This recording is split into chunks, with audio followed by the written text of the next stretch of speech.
කොල්ලෝ කෙල්ලෝ ඒ තමන්ගේ හිතේ තියෙන ලාමක ආසාවල් නිසා දකින්න එකත් එක්ක යාළු වෙවි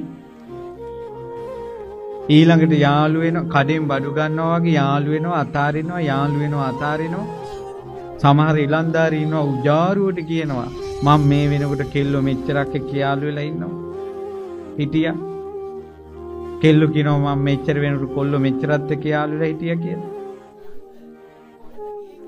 හරි අහිංසක ගුණවත් කෙල්ලෙක් ওই විදියට අතෑරලා ඒ කෙල්ල හිතෙන් හූල්ලපු දවසට අර කොල්ලට සාපේ වදිනවා සසරට. සමහර අහිංසක කෙල්ලෝ ඉන්නවා ජීවිතේ දෙවෙනි තැන ඒ කෙල්ලගේ පවිත්‍රතාවය පිරිසුදුකම ඒ කෙල්ලගේ චරිතේ පළවෙනි තැනට දාගෙන යශෝදරාවක් වගේ ගුණ පුරුදු කරන්න ආස කෙල්ලෝ ඉන්නවා.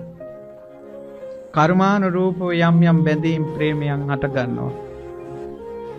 ඒ මුල් කරගෙන කවුරු හරි කෙනෙක් ඈව ගොදුරු කරගත්තොත් ඈව විනාශ කළොත් ඒ කර්මයේ යාට පෙරලිලා එනවා. හේතු ඒ සල්ලාලයාට ඒක පෙරලා එන්නේ අර අහිංසක කෙල්ලගේ ගුණය වැඩි නිසා. සමහර අහිංසක කොල්ලෝ ඉන්නවා.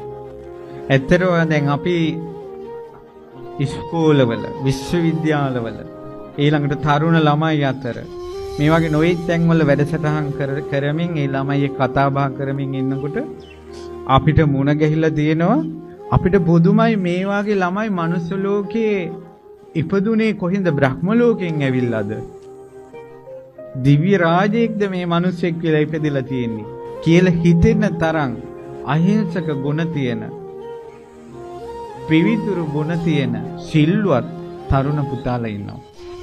අහිංසක තරුණ පුතාලා ඉන්නවා. යම්කිසි කෙනෙක් යම්කිසි කෙල්ලෙක් 64ක් වූ මායමින් ඔය වගේ අහිංසකෙක් ගොදුරු කරගත්තොත් ගොදුරු කරගෙන අවසානයේදී ඔහුව තලා පෙලා පොඩි කොට ඔහුගේ සිත රිද්දා සිත දවා ඔහු අසරණ කළා කියන්නේ. දැන් මෙයාට පුරුදුයි මේ කෙල්ලට ඕන තරම් කොල්ලෝ එක්ක යාළු වෙවි ඉඳලා. නමුත් අර අහිංසකයාගේ ගුණේ වැඩි නිසා ඔහු දුන්න ආදරේ පිවිතුරු නිසා අර කෙල්ලට ඒක සාපයක් වෙලා ඉන්නේ ඒක වළක්වන්න බෑ. එක්කෝ ඒ කර්මයේ ditthadam වේදනියයි නැත්තම් ඊළඟ ජීවිත උපපජ්ජ වේදනියයි එහෙම නැත්තම් සතරේ කොතනක හරියනවා අපරාපරිය වේදනියයි.